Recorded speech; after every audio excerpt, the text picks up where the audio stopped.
Inihahanda na ng grupong Makabayan ang pagsasampa ng bagong impeachment complaint laban kay Vice President Sara Duterte sa susunod na buwan. Pinag-aaralang gamitin sa refiled complaints ang expose ni Ramil Madriaga, ang self-confessed bagman umano ni VP Sara. Kaugnay niya, makausap natin live via Zoom si Attorney Amando Virgil Ligutan, Senior Lecturer ng UP College of Law. Magandang hapon po, Attorney Ligutan. Welcome back sa Arangkada Balita. Long time no see, sir. Jack, long time no see. Magandang hapon. Yes, sir. Sir, ito, ilang linggo na lang ito na nga, pwede na uling mag-refile ng impeachment complaint. Diba? Isa ho kayo, I think yung third po yata, kayo po yung isa doon. And gano'n na kayo kahanda? Ito, para sa sinasabing February 6 po. Yung sagot dyan, yung third set of complainants, seriously considering pagre-refile ng impeachment complaint against the Vice President. So yun, seriously considering the refiling nung na-file na impeachment complaint last year, Jack. Oo. So it will be the same impeachment complaint or may isasama po ba rito ang mga naging pasabog ni Ramil Madriaga? Definitely. Isasama yung affidavit, yung testimony ni written testimony ni Madriaga, kasi ngayon yung nag-fill in sa mga sinasabing blanks, saan ba dinala yung pera. Definitely niya. And sir, pero para ma-refresh lang ho sa mga manonood, no, ano nga ba yung ulit naging basihan ho talaga ng Supreme Court noon para sinabing unconstitutional yung naging impeachment complaint? Ano ho ba yung specific na yung sinasabi nilang unconstitutional po? Parang dalawang bagay, no? Sinabi nila na na-violate yung due process daw ng Vice President kasi hindi man lang daw binigyan ng pagkakataon na sumagot sa mga allegations sa level ng House of Representatives. Pero siguro yung tanong is, required ba? Yung time na yun, hindi eh.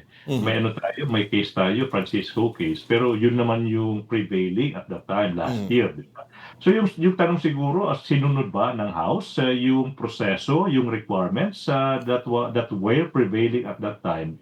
Yung Francisco ruling, yes, napaka malaking yes, no? A big yes. Sinunod. Pero yung ginawa ng Supreme Court, binago yung rules in the middle of the game. Yun, yung process. Sabi nila ng Supreme Court na hindi daw nasunod, kaya parang illegal yung pag-i-impeach ng House of Representatives. Yung pangalawang reason na ginamit ng Supreme Court in ruling na illegal yung impeachment, sabi daw kasi parang hindi enact upon yung first 3 impeachment complaints, including yung third na final ng grupo yung grupo namin. No? Sinabi nila Supreme Court na the fact na hindi enact upon, yung inaction daw, parang sinasabi ng Supreme Court, it is similar to a dismissal. So since hindi enact upon, and then in-archive, meaning dinismiss, meaning to say na initiate na yung first 3 impeachment complaints. So that effectively barred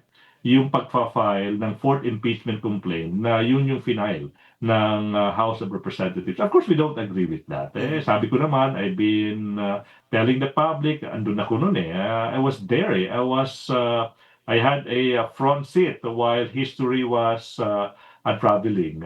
Nauna po yung pagpa-file ng 4th impeachment complaint ng House of Representatives by more than 1/3 votes. Nauna po yun compared po sa pag-a-archive ng first 3 impeachment complaints. So with all due respect, parang mali po yung sinasabing yung pag-a-archive.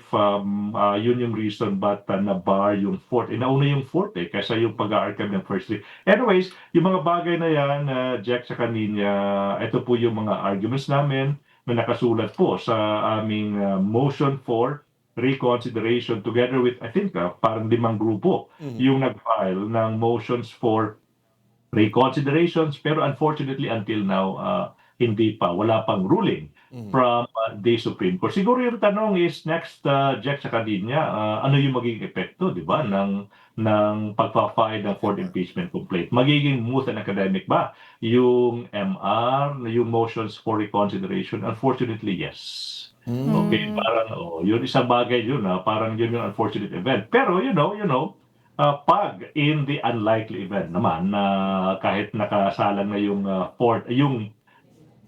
paparating ng mga impeachment complaints against the Vice President, pag in the unlikely event na magro-rule yung Supreme Court na i-reverse niya yung sarili niya, napaka-unlikely pero hindi naman imposible, siguro is an argument na dapat ipagpatuloy na ng Senado yung impeachment trial. Yun yung hindi kasi nangyari last year. Mhm. At ano po ba dapat ang mga pagbabagong gagawin sa pagsasampa ngayon ng panibagong impeachment complaint, learning from our experience nitong nakaraang taon? So, in as much as that is the ruling of the Supreme Court, yun yung mga pagbabago niya, yung napaka-salient, yung talagang obvious na pagbabago. Yung opportunity for the Vice President to respond to the allegations. Isa yan. All the kahit pa yung direct filing, yung House of Representatives by one-third of the House voting to impeach, kailangan may due process na yun sinasabi ng Supreme Court. Stick with yung sa pagdumaan sa committee level. Yun. Tsaka pangalawa, yung pagbabago yung nakasulat sa Duterte versus House of Representatives ruling na wala ng discretion yung Secretary General or yung Office of the Speaker sa pag-i-include, sa pagsasama sa order of business within 10 session days. Pero ito yun eh. Sabi na ruling na wala daw discretion pero nakasulat pa rin within 10 session days.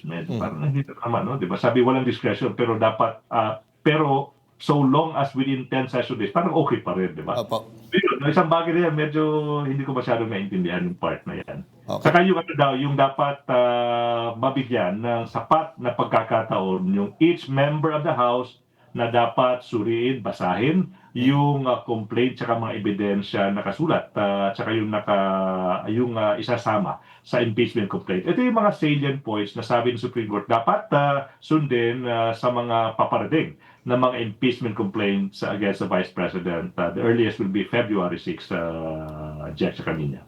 Siguro, huling tanong lang po, Attorney Ligutan, no? Actually, pag marami ka na tanong, kahit doon sa ilang political analyst, may iba, mambabatas pa, tila napanghina na ng loob, no? Dito sa ipafile na impeachment complaint. Ang sinasabi nila, parang malabo na to kasi nga doon sa mga bagong ginawang adjustments ng SC doon sa rules ng pag-file ng impeachment complaint.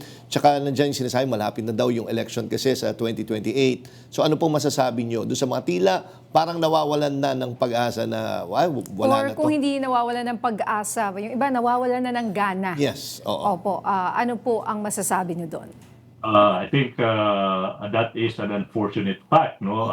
Epekto yan sa decision ng Supreme Court. Nabuhutan ng malamig na tubig yung impeachment complaint. Pero at the end of the day, do you think that is reason enough for the complainants not to file the impeachment complaint? Hindi naman. Kasi yung mission, yung objective, yung aim ng mga grupo na gustong papanagutin yung Vice President. Hindi naman dependent yan sa political climate. Kasi dapat Jack sa kanina yung accountability, the demand for public accountability should be a priority ng House of Representatives no matter the political climate they are in.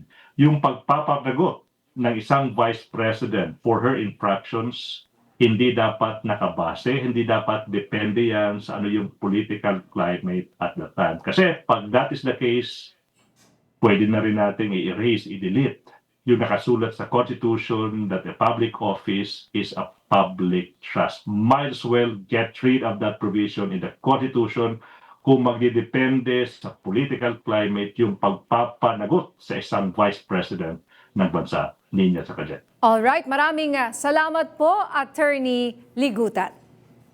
Ninya, thank you so much, Kajet.